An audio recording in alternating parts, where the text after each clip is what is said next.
Prince Siddhartha grew up to be a handsome, intelligent, and virtuous man. At the age of 16, he married his cousin, the beautiful and gentle princess Yashodhara.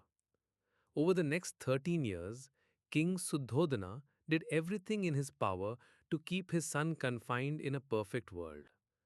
Three lavish palaces were built specifically for him, one for the cold season, one for the hot season, and one for the rainy season, all filled with pleasure, music, and beautiful dancers. The prince was wrapped in silk, free from any worries.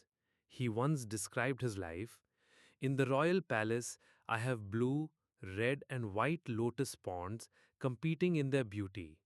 My clothes are made of the finest silk. Day and night, whenever I step out of the palace, there are canopies to shield me from the dew and sun." This life seemed to be the dream of all people. But the more he lived in this artificial perfection, the more uneasy the prince's soul became. The compassion he had felt since childhood continued to stir within him. He looked at the court ladies and concubines around him and wondered, are any of them truly happy? Will this joy last forever?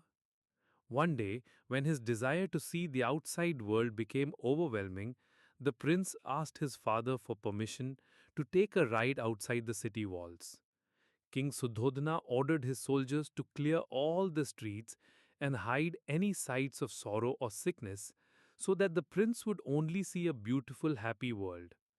However, destiny could not be hidden. On his journey, the prince unexpectedly witnessed four sights, four doors that opened to a painful truth. The first sight: an old man, bent over, with white hair, walking slowly with a cane in hand. For the first time, the prince saw such an old, frail person. "Why is he like that?" he asked Channa, his loyal chariot driver. Channa replied, "Your Highness, that is the law of life. Everyone must grow old, their strength and energy fading." The second sight: a man lying on the street, his body emaciated and groaning in pain. Sickness had ravaged his body. "Why is he in such pain?" the prince asked. "That is sickness, Your Highness.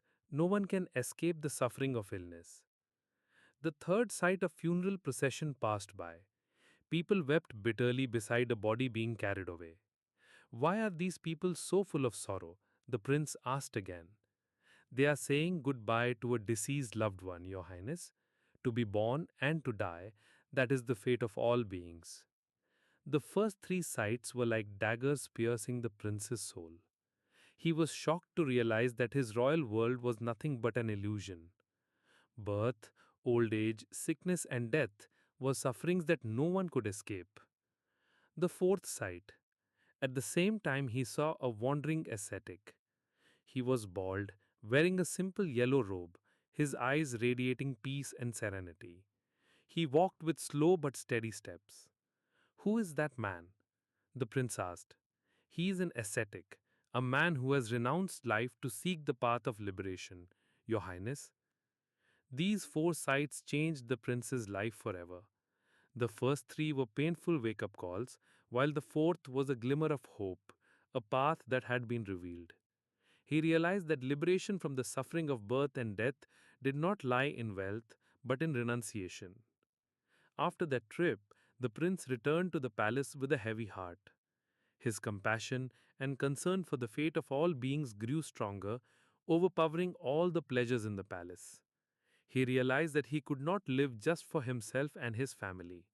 His mission was to find the path to end suffering for all of humanity. That same night, a message arrived. Princess Yashodhara had given birth to a son. For a normal father, this would have been a moment of ultimate joy. But Prince Siddhartha uttered a heart-wrenching phrase: "Another hindrance has come, another fetter has been created." King Suddhodana, hearing this, named his grandson Rahul, which means fetter or bond. Late at night, when everyone was asleep, Prince Siddhartha made his decision. The time to leave had come.